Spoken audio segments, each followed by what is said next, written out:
Que a graça e a paz seja com todos. Amém. Vamos abrir a Bíblia no livro de 1 Pedro, capítulo 3. Vamos ler dois textos nessa noite, um agora e outro depois. Mas já deixa aberto para a gente ganhar tempo. O primeiro texto é 1 Pedro 3,15 e o segundo texto é 1 Coríntios 3,10. A gente vai ler o de 1 Pedro primeiro.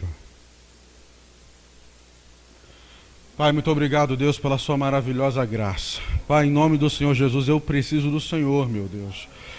Eu preciso do Senhor, meu Deus. Venha me encher, meu Deus, com a sua sabedoria nessa noite. Pai, não permita que esse povo saia daqui vazio, meu Pai. Ou pior, não permita que eu mate a fé desse povo com as minhas palavras. Alimente esse teu povo, meu Deus, porque é o teu povo, com as palavras vindas do céu. Esteja conosco, meu Pai, em nome de Jesus. Amém. 1 Pedro 3,15 diz assim a palavra do Senhor. Antes, santificai a Cristo como Senhor em vossos corações. Estais sempre preparados para responder com mansidão e temor a todo aquele que vos pedir razão da esperança que há em vós. Vamos ler de novo. Assim, santificai a Cristo como Senhor em vossos corações. Estais sempre preparados para responder com mansidão e temor todo aquele que vos pedir a razão da esperança que há em vós. Só esse texto por enquanto, amém? Pode sentar. Que o Espírito Santo fale através deste vaso que vos fala. Eu estou nervoso. Eu estou bem nervoso, na verdade. Amém. Oh. Bom, vamos lá. Então, a gente está vivendo num tempo bem difícil. Estamos vivendo em tempos difíceis.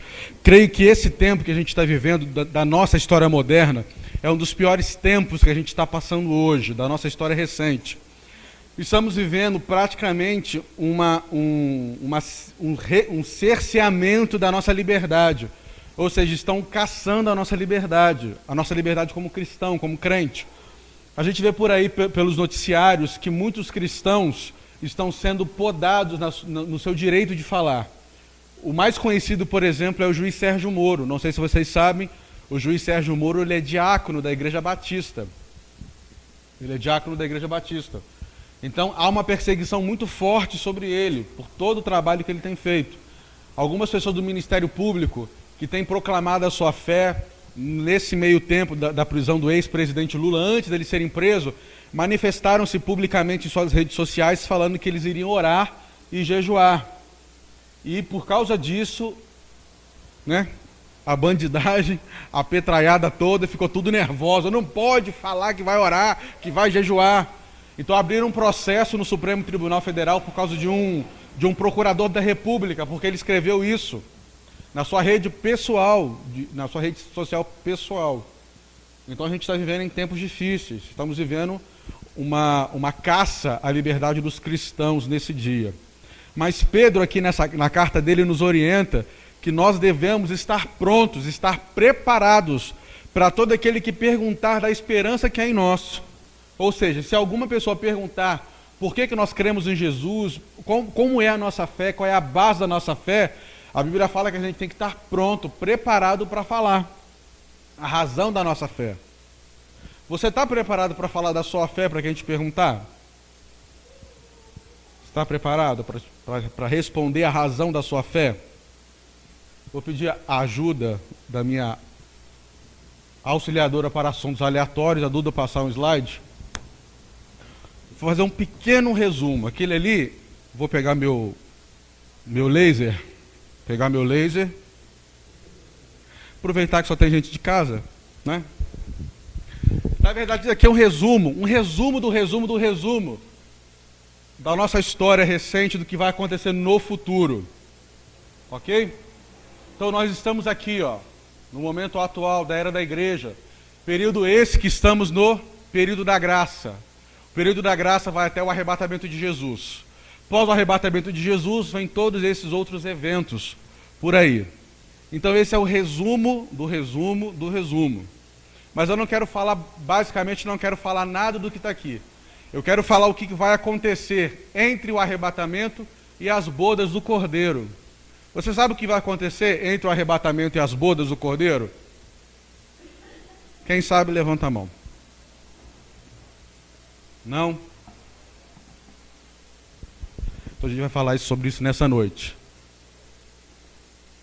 Próximo slide, Duda, por favor. Então, basicamente, a gente vai falar o que está aqui, entre o arrebatamento e as bodas do Cordeiro. A gente vai falar o que está aqui no meio. Próximo slide, Duda, por favor. É o tribunal de Cristo. É isso que está no meio. Próximo slide. Muito obrigado, tá, meu bem? Deixar meu laser ali. Então, basicamente, o que a gente vai falar sobre o tribunal de Cristo. Uma irmã recentemente me fez uma pergunta sobre isso, que ela ficou em dúvida, em relação sobre o ato de julgar, como é que Deus vai julgar. E eu explicando para ela sobre isso, ela pensou que seria de uma maneira diferente, e o Espírito Santo incomodou no meu coração para que eu trouxesse isso hoje. Não me pergunte por quê, mas é sobre isso. Mas a Bíblia fala que nós um dia chegaremos diante de Deus para prestar conta, para darmos conta de tudo aquilo que fizemos. Mas você pode perguntar, mas por que Deus, sendo que Ele já perdoou os pecados da igreja, por que Deus vai pedir conta da igreja, sendo que os pecados da igreja já foram perdoados? Eu anotei aqui, eu achei interessante. Fala assim, Deus criou o homem com livre-arbítrio. O que é o livre-arbítrio? Livre-arbítrio é a capacidade de escolha do que o homem quer fazer ou a decisão que ele venha tomar. Então, livre-arbítrio é isso. É a livre escolha do homem decidir o que ele quer fazer, ou que decisão que ele quer tomar. Mas a liberdade, essa liberdade que o livre-arbítrio nos traz, ele tem um contraponto, que é a responsabilidade. O homem, quando eu falo homem e mulher, né, a humanidade, o homem, ele é livre para escolher o que ele quiser fazer, mas terá que responder diante de Deus pelas escolhas que ele fez. Então, por isso que num determinado momento, que a gente não sabe, mas no futuro, próximo, espero eu, que Jesus vai pedir conta do que a gente fez. Mas existem dois tipos de juízo. Dois tipos de juízo. Eu estou passando isso para caso alguém venha te perguntar, você já está, com isso na ponta da língua. Existem dois tipos de juízos. O juízo provisório, mas como que acontece esse juízo provisório? É quando uma pessoa morre. A pessoa morre, ela sofre um juízo provisório. O que é isso? Deus estabelece uma sentença provisória. Se ela é crente em Jesus, provisoriamente ela vai ficar no paraíso. Se ela é uma pessoa ímpia, se ela não quis Jesus, se ela rejeitou Jesus, provisoriamente ela vai ficar no inferno. Até que venha o julgamento definitivo. Que no caso dos crentes é o tribunal de Cristo, e no caso dos ímpios é o trono branco. Até aí tudo bem? Todo mundo entendeu? Certinho? Direitinho? Ok. Algumas características desse tribunal que nós vamos participar. Em primeiro lugar, esse tribunal não é para condenação. Esse tribunal de Cristo não é para condenação. Agora eu vou pedir para você abrir lá no texto que eu te falei, lá em 1 Coríntios 3, que eu já pedi para você deixar na mão para facilitar. 1 Coríntios 3, esperar o pastor abrir. 1 Coríntios 3 fala mais ou menos disso, de como vai ser esse julgamento nosso. 1 Coríntios 3. 1 Coríntios 3:10. 1 Coríntios 3:10 diz assim: segundo a graça de Deus que me foi dada, pus eu como sábio construtor o fundamento e outro edifica sobre ele. Mas veja cada um como edifica sobre ele. Ninguém pode pôr outro fundamento além do que já está posto, o qual é Cristo Jesus. Se alguém sobre este fundamento levantar um edifício de ouro, de prata, de pedras preciosas, de madeira, feno, palha, a obra de cada um se manifestará, porque o dia demonstrará, pelo fogo será revelada, e o fogo provará qual seja a obra de cada um. Se a obra de quem edificou sobre ele permanecer, esse receberá galardão. Se a obra de quem se queimar se a obra de alguém se queimar, sofrerá perda. O tal será salvo, todavia, como que pelo fogo. Até aí. Então a gente viu que esse julgamento não é para condenação. Então ninguém vai ser condenado quando participar desse julgamento. Ou seja, todas as pessoas que participarem desse julgamento já estarão arrebatadas e com corpos glorificados diante de Deus. Então esse julgamento não será para condenação, mas sim para presentear os salvos, para galardoar os salvos. Eita Jesus, hein? Jesus é muito maravilhoso. Jesus, além de nos salvar, fazer tudo por nós, ainda assim, Ele vai nos dar presentes. Olha que maravilha. Em segundo lugar, a segunda característica desse julgamento: todos os que forem arrebatados não serão lançados no lago de fogo, ou não experimentarão a morte, porque foram salvos da grande tribulação e não sofrerão a morte, a perdição eterna. Então, após esse julgamento, dependendo da sentença, a pessoa não vai sofrer a morte, não vai experimentar a morte, ou vai para o inferno, ou para qualquer outro lugar de perdição, porque ela já foi salva. Esse julgamento aqui é só para os salvos. Ou seja, estamos aqui cultuando a Deus. Jesus arrebata a igreja agora. Todo mundo foi para o céu, todo mundo está lá. Muitas pessoas acham que a partir do momento que a igreja vai ser arrebatada, imediatamente já vamos participar das bodas do Cordeiro. Não é bem assim. Antes das bodas do Cordeiro, Jesus tem que pedir conta de cada um. Por quê? Porque Jesus não vai deixar entrar, não vai permitir entrar ninguém nas bodas do Cordeiro se não tiver devidamente presenteados. Então Jesus primeiro, ele tem que experimentar a obra de cada um para poder abençoar, para poder presentear. Presenteado todos, aí sim participaremos da boda do Cordeiro. Outra coisa, esse julgamento não julgará a nossa vida antes de Cristo, mas a nossa vida depois da conversão. Ou seja, todo crente salvo que vai participar desse tribunal de Cristo, toda a sua vida pregressa antes de Jesus, ela não será julgada. Graças a Deus. Graças a Deus. Mas nesse julgamento, o que vai ser julgado é a nossa vida após a conversão, ou seja, será julgado todos os nossos atos como crentes em Jesus. Então, antes de Jesus, não, mas sim depois de Jesus. E a quarta coisa, dependendo das nossas obras, ou dependendo das obras apresentadas, será definido o nível da nossa recompensa. Dependendo de como foi feito, né? O texto que nós lemos fala que Jesus vai purificar as nossas obras pelo fogo. O fogo tem um símbolo na Bíblia de duas coisas.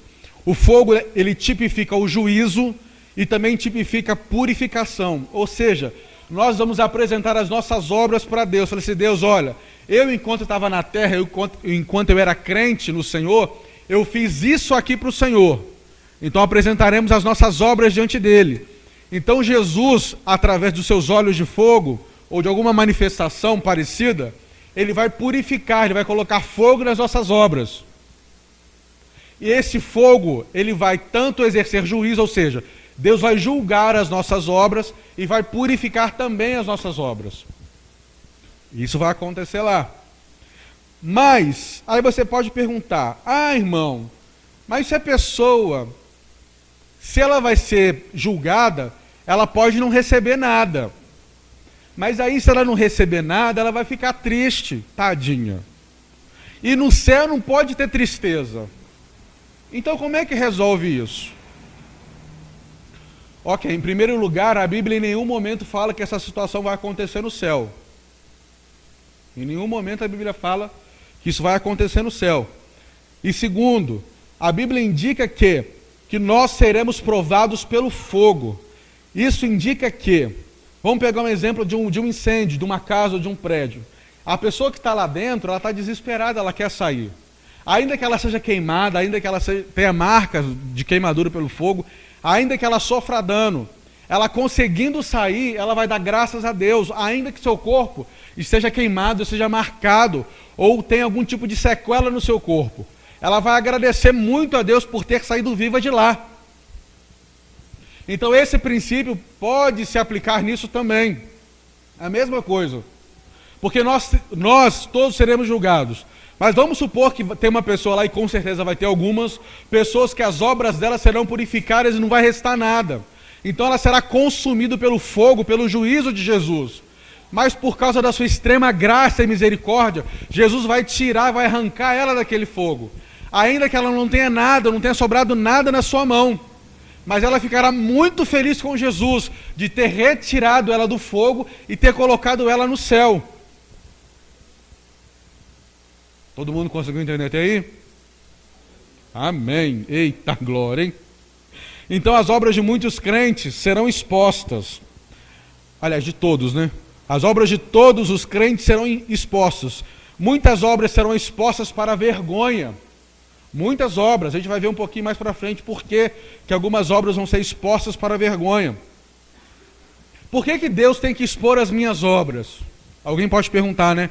Ah, mas por que Deus tem que expor a minha intimidade? Por que Deus tem que expor o que eu fiz dentro da minha casa ou dentro de um lugar bem restrito?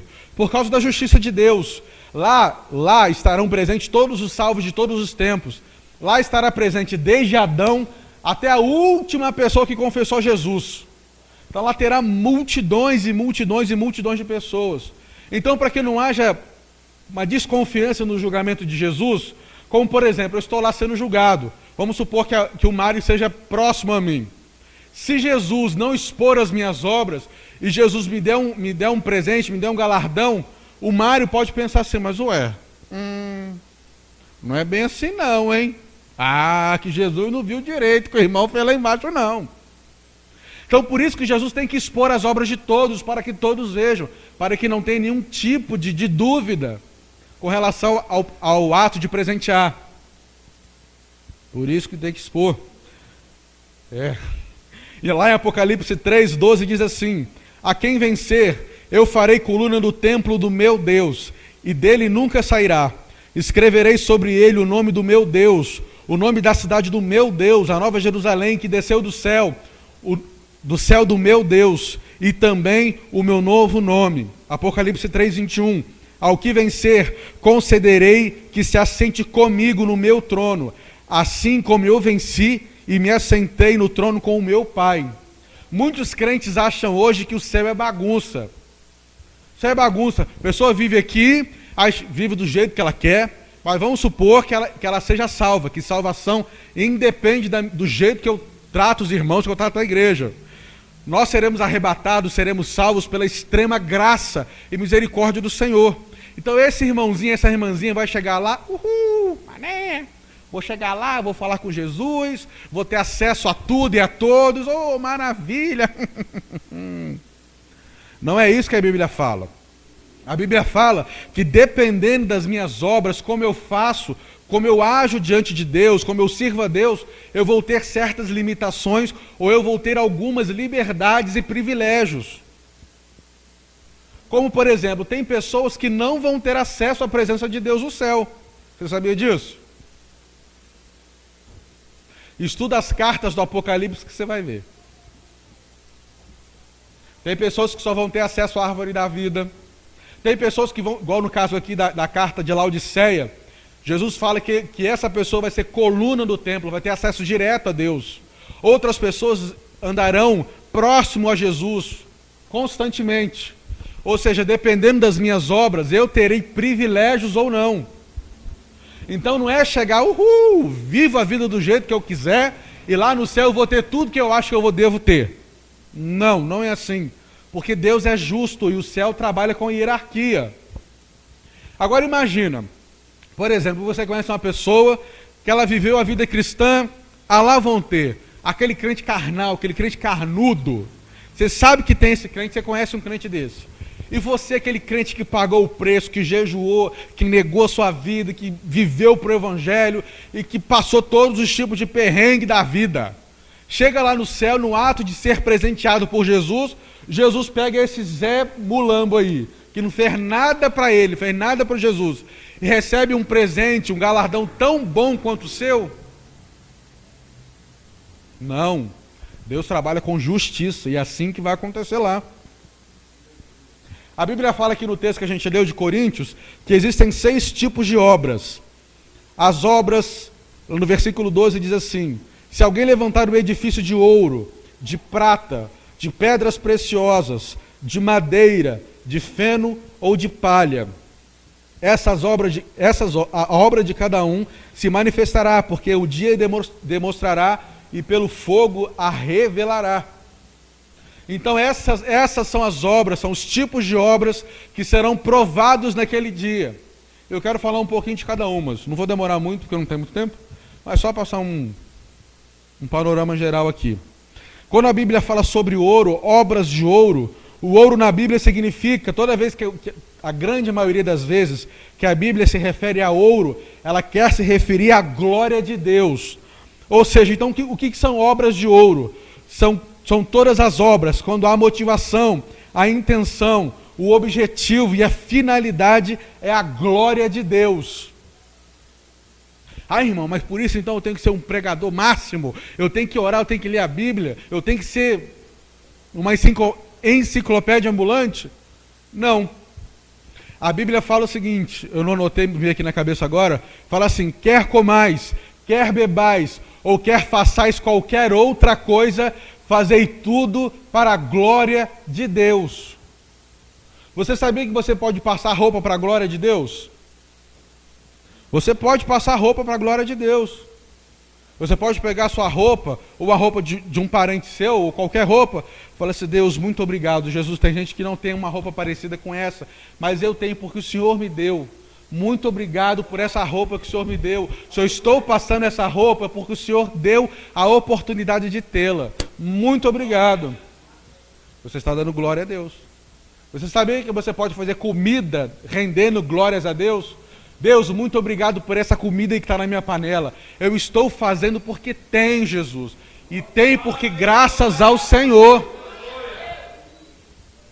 Está fazendo comida dando glórias a Deus. Outra coisa, você pode cuidar da casa, você pode cuidar dos seus filhos, dos seus maridos, ou das suas esposas, dando glórias a Deus, rendendo glórias a Deus. Então não precisa aquela coisa assim: meu Deus, eu tenho que ser, olha o ambiente, eu tenho que ser uma Bíblia ambulante, eu tenho que fazer isso. Não. A gente pode fazer coisas simples para a glória de Deus. Então, obras de ouro são todas as obras que a motivação, o objetivo ou a finalidade são exclusivamente para a glória de Deus. Qualquer coisa que eu faça, qualquer coisa que você faça que é para a glória de Deus, sua coroa está sendo decorada lá com ouro. Obras de prata. No Velho Testamento, a prata era usada para a redenção. Ou seja, todo primogênito, a gente vai estudar isso lá em Êxodo 38. Deus fala o seguinte: todo primogênito que nascer é meu. Todo o primogênito, seja primogênito do homem, ou seja primogênito de animal, é meu. E havia um preço de resgate, para que a mãe ou o pai não desse aquela criança para o uso do templo, como Ana fez com Samuel. Então pagava-se um valor para que aquela criança, aquele primogênito, não ficasse por conta do uso do templo. Prata também quer dizer resgate. Era um preço pago para que um escravo fosse salvo da escravidão. Então o que são obras de prata? São obras visando a salvação de almas. São obras que visam a pregação de Cristo, ou a pregação sobre Cristo, ou o verdadeiro evangelho, para a libertação e conversão de uma alma.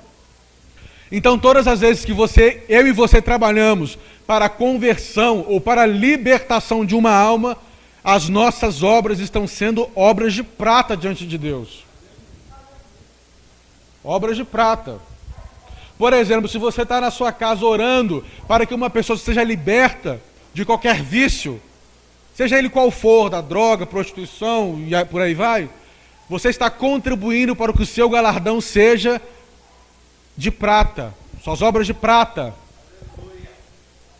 Então você não precisa ser necessariamente um evangelista que vai ganhar uma cidade inteira. Se você trabalha pela redenção ou pelo resgate de uma pessoa, as suas obras perante Deus são obras de prata. O que são obras de pedras preciosas? No Antigo Testamento, a noiva, ela era revestida por pedras preciosas. O noivo ficava um tempo sem ver a noiva. Então ele elegia um dos seus amigos para que pudesse interceder entre ele e a noiva. A Bíblia fala que essa pessoa chama de amigo do noivo. Então, esse amigo do noivo representava o próprio noivo. Então, quando o amigo do noivo chegava na casa da noiva, era como se o próprio noivo estivesse falando através dele. E muitas das vezes, quando esse amigo do noivo chegava, dava presentes, davam pedras preciosas para a noiva, para decorar o seu vestido de casamento. Muitas das vezes, isso é ilustrado na parábola daquela mulher que perde uma dracma. Aquela uma dracma era uma pedra, era um tesouro que ela colocava no seu diadema. Então, o que são obras de pedras preciosas? Tudo o que se faz através do Espírito Santo. Pessoas que se deixam guiar, que se deixam orientar pelo Espírito Santo. Obras feitas na direção ou pela direção do Espírito Santo. São todas as obras que o Espírito Santo me motiva ou nos motiva a fazer, nos condiciona a fazer. Pode parecer que é bobagem, mas todas as vezes que você está aqui no culto, o Espírito Santo fala para você assim, vai lá e fala tal coisa para o irmão, tal coisa para a irmã, ou ora para ciclano, ou ora para fulano. O Espírito Santo está agindo em você. Se você obedece, as suas obras naquele momento, aquela obra está sendo obra de pedras preciosas. Está sendo obras de pedras preciosas. Maravilha de Deus, hein? Meu Jesus. E muitas das vezes, muitas pessoas têm uma impressão totalmente errada, equivocada do que são isso. Acha que é uma coisa grandiosa. Acha que, meu Deus, eu tenho que ser, meu Deus, não posso, não tenho condição. Eu não consigo falar do evangelho nem para o meu vizinho. Como é que eu vou ter obras de ouro, obras de prata? É muito mais simples do que a gente imagina. Muito mais simples. Agora vamos ver as outras 3 obras. Essas primeiras obras não serão consumidas. Essas primeiras obras vamos apresentar diante de Deus. Deus vai provar e Deus vai purificar essas obras. E com essas obras Deus vai nos galardoar, vai nos presentear. Agora vamos ver as 3 obras que serão consumidas pelo fogo. A primeira obra, o primeiro tipo de obra são obras de madeira. Toda vez que a Bíblia fala de madeira, fala da natureza humana. Então, o que são obras de madeira? Obras feitas pelo homem e para o homem. Obras que têm a glória do homem. Obras que visam o bem-estar do homem. Obras que visam o ego, a vaidade, a popularidade. Então, todas as vezes que você fizer alguma coisa na casa de Deus ou para Deus, que em primeiro lugar vem seu nome, pode ter certeza, essa obra é madeira pura. É madeira pura. Ou quando você faz alguma coisa para sua própria vaidade. Não, mas se eu não fizer, não vai para frente, não funciona. Eu tenho que estar lá para o negócio funcionar. É madeira pura. Madeira pura. Ou se eu faço alguma obra para minha popularidade, para que meu nome seja conhecido, ou na igreja, ou em qualquer outro lugar, é madeira também. É madeira. Se o seu nome está na frente do nome de Deus, é madeira pura. A segunda obra que vai ser consumida são obras de feno. O que quer dizer feno na Bíblia? O feno significa alguma coisa seca ou sem renovação. Trazendo para nós o que significa isso. São obras feitas sem intimidade com Deus. Obras sem amor, tanto para com as pessoas, tanto para com Deus. Obras feitas por obrigação, no automático. Não tem prazer de buscar a Deus. Então, todas as vezes que eu e você, quando estamos trabalhando para Deus, e pensamos assim, meu pai tem que ir na igreja hoje, né? Deixa eu ver. Estou na escala. Nossa, tem que ir, né? Tem que ir. E vai para cumprir um compromisso, a sua obra está sendo obra de feno. Obra de feno. Ou quando você faz alguma coisa no automático, quando as suas obras não têm amor, nem para com Deus e nem para com as pessoas, é feno também, é seco. Ou, por exemplo, você pode estar cheio das boas intenções, mas o recheio dessa sua obra não está irrigado com uma intimidade com Deus, é feno também, é seco também. Eita Jesus! Quando eu não tenho prazer de buscar a Deus, quando eu venho para o culto de oração, aí o pastor chama, vem cá irmão, vamos para frente. A gente que está aqui na frente, a gente vê nitidamente a cara de desânimo de alguns. Irmão, vem cá, vamos orar, que no seu...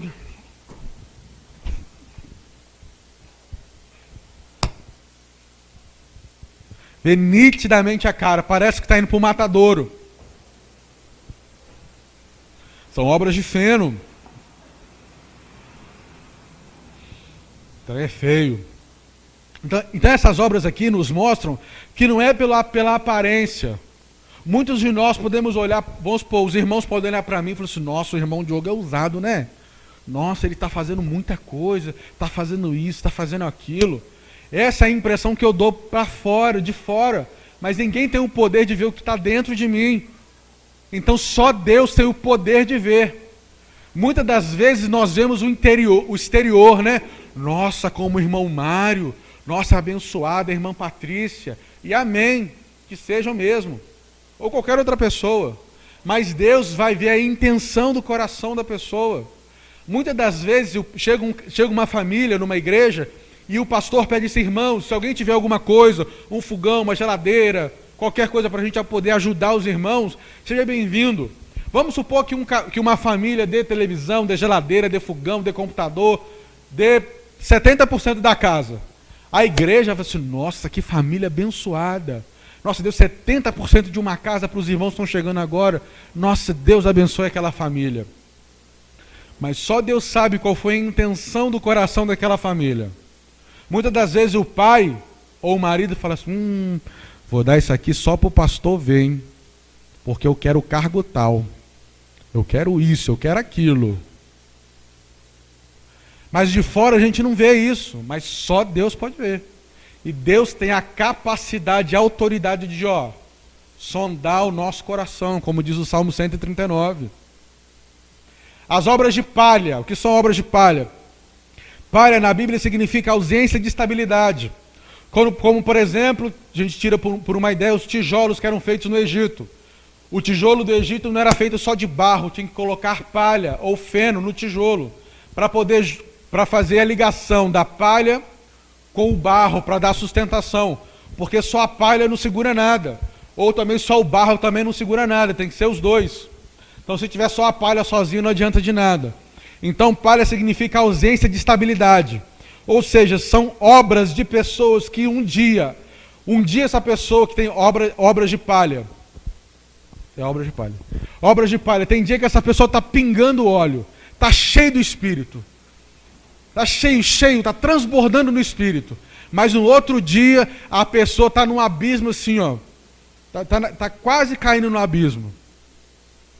É inconstante essa pessoa, num dia está cheio do poder, cheio do fogo, cheio da unção, se ora, faz milagre, ressuscita morto, levanta paralítico e tal.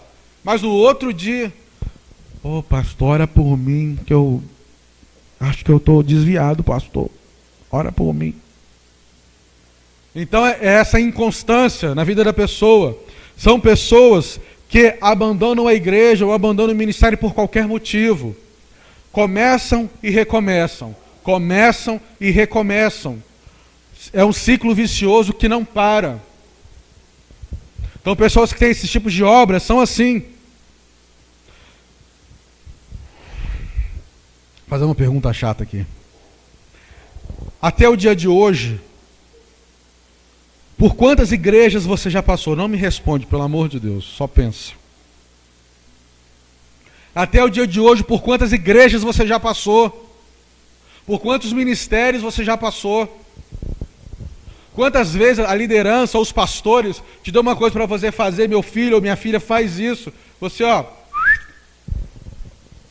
cascou fora. Obras de palha também são obras de pessoas desanimadas. Aquela pessoa que vem para a igreja, Senhor, vamos lá, né? Glória, glória, aleluia. Ai, meu Pai do céu. Pessoas desanimadas. Irmão, vamos fazer isso, vamos fazer aquilo, vamos pregar, vamos evangelizar. Ah, irmão, você sabe, né? Ah, difícil, o ministério é difícil. Ih, ninguém quer saber nada com nada, não. Irmão, vamos fazer, vamos levantar, que não sei o que, vamos ajudar, vamos fazer isso, vamos fazer aquilo. Ah, irmão, esquenta com isso não. Já tentaram isso uma vez. Ó, não deu certo não, tá? Deu certo não. O irmão pode até tentar, mas ó, já avisei, né? O irmão sabe. A Bíblia fala lá em Apocalipse 21, 4 assim: Deus limpará dos seus olhos toda lágrima, e não haverá mais morte, nem pranto, nem clamor, nem dor, porque as primeiras coisas já são passadas. Eu acredito que esse versículo vai se cumprir neste momento, quando as obras das pessoas serão expostas. Muitas obras serão para vergonha, muitas obras. Eu tenho algumas. Vocês vão ver lá. No dia vocês vão ver. Muitas obras de vergonha. Eu tenho que ser honesto, irmão. Eu tenho que ser honesto. Eu não posso chegar e falar assim, irmãos, olha, se eu fosse vocês, orava para vocês chegarem no meu nível espiritual. Vocês vão ver minhas obras lá, carniça lá. Vocês vão ver minha obra de madeira, de feno, de pau. Vocês vão ver lá, vocês vão estar lá. Em nome de Jesus, vocês vão estar lá. Em nome de Jesus. Vocês vão ver lá. Minhas obras carnicentas lá. E nessa hora que Jesus vai estar julgando nossas obras, nós seremos provados pelo fogo. Muitas pessoas, não quero dizer que muitos de nós, mas muitas pessoas chegarão lá com as mãos cheias. Mas quando essas obras forem provadas pelo fogo, aí que o desespero vai bater. Aí Jesus vem com a sua extrema graça, com a sua extrema misericórdia, com o seu extremo amor, vai nos abraçar, vai limpar as nossas lágrimas e vai dizer, filho, eu estou aqui, eu morri por você. Vem, entra para o gozo do seu Senhor. Por isso que não vai ter tristeza no céu, porque a gente vai estar lá, independente das nossas obras. Mas é claro que, deixar bem claro isso, dependendo das nossas obras, teremos privilégios que outras pessoas não terão. Por exemplo, hoje em dia, o que é um terreno valorizado hoje em dia? Um terreno valorizado é de frente para a praia, de frente para o mar, ou de frente para alguma coisa valiosa, ou algum ponto turístico. Pegando um exemplo, esse exemplo é esdrúxulo, mas o máximo que eu posso fazer é isso. Por exemplo, lá todos nós teremos casas, terão mansões. Algumas pessoas terão uma casa mais simples, mais humilde. Algumas pessoas terão uma casa de frente para o trono de Deus. Outras pessoas terão uma casa lá na periferia do céu. Né? Estava até brincando com a Aline no outro dia, na favelinha do céu. Lá na periferia, você vai ser salvo. Você nunca mais vai experimentar a morte, mas vai ter coisas que você não vai experimentar. Privilégios que você não vai ter. Mas a gente vai estar lá. Em nome de Jesus.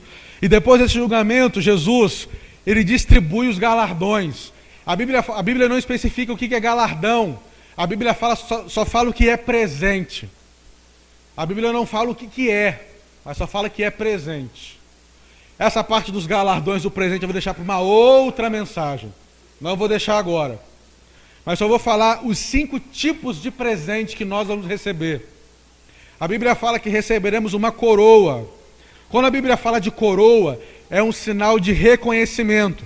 Essa coroa, quando João escreveu, era uma coroa que o atleta ganhava nas Olimpíadas. Então a pessoa subia num pódio, recebia uma coroa. Enquanto aquela coroa de louros ficasse viva, né, ficasse verdinha, ficasse florida, aquela pessoa era reconhecida como um herói nacional. Aquela pessoa era honrada, era glorificada por ela ter ganhado a Olimpíada. Ou seja, trazendo esse paralelo para nós, as nossas coroas serão eternas, ou seja, durante toda a eternidade os anjos vão falar para nós, você conseguiu, você venceu, parabéns. Parabéns por você ter se guardado, parabéns por você ter lutado, parabéns, parabéns. Durante toda a eternidade. E serão 5 tipos de coroa que eu vou deixar para uma outra mensagem. Se você quiser saber, Venha no dia que eu estiver pregando, não sei que dia que eu vou pregar de novo. Amém. Vem todos os cultos, muito bem lembrado. A primeira coroa é a coroa incorruptível. É a coroa incorruptível. A segunda coroa é a coroa da alegria. Coroa da alegria. Só dar uma passadinha rapidinho. A coroa incorruptível é todo aquele que se guarda do pecado. Se você se guarda do pecado, se guarda das tentações, você vai receber a coroa incorruptível. Se você luta contra a sua carne, você vai receber essa coroa. A coroa da alegria é para todo aquele que ganha almas. Se você já ganhou alma alguma vez na sua vida, você vai ter coroa da alegria. Coroa da alegria. A coroa da justiça. Essa eu vou deixar depois, segredo. A coroa da glória. Teremos uma coroa de glória. É um tipo de presente que manifestará algum tipo de glória. A gente não sabe o que é. E nós também receberemos a coroa da vida, que não é a vida eterna. Nós já temos a vida eterna. Essa é uma coroa específica. Por exemplo, essa coroa, se você sofreu algum tipo de perseguição por causa do nome de Jesus, por causa do Evangelho, qualquer coisa, se você foi menosprezado, se você sofreu um tipo de bullying, se você foi ameaçado por causa de Jesus, essa coroa é para você, a coroa da vida. Coroa da vida. Coroa da vida. Eu quero convidar você a ficar mais crente a cada dia mais. Mais e cada dia mais. Cada dia mais. Porque o diabo quer de todo jeito fazer que o céu não é tão legal assim. Eu particularmente acredito, antes de passar a palavra do pastor, eu acho que eu já passei do horário. Antes de passar a palavra para o pastor, eu acredito sim que tem pessoas que serão recebidas como se recebe um rei. Não sei se os irmãos já viram quando um rei entra na sua cidade depois de uma batalha, depois de uma guerra, há uma comitiva, todo o povo recebe a música, a louvores, a brados de vitória, porque o seu rei conseguiu voltar de uma batalha. Eu acredito que algumas pessoas serão recebidas assim. Um corredor enorme, a ruas de ouro, como a Bíblia fala que o céu é ruas de ouro. Milhares de anjos do lado, milhares de anjos do outro lado, batendo palmas, glorificando a Deus, nos saudando, festejando a nossa chegada. Eu acredito que tem pessoas que serão recebidas assim. Eu acredito. Mas eu também acredito que tem pessoas que vão chegar até o céu com poucas pessoas, com poucos anjos. Ela será muito bem recebida, mas não será tão eufórico, tão maravilhoso. Elas serão recebidas. Sabe aquele tipo de piada sem graça?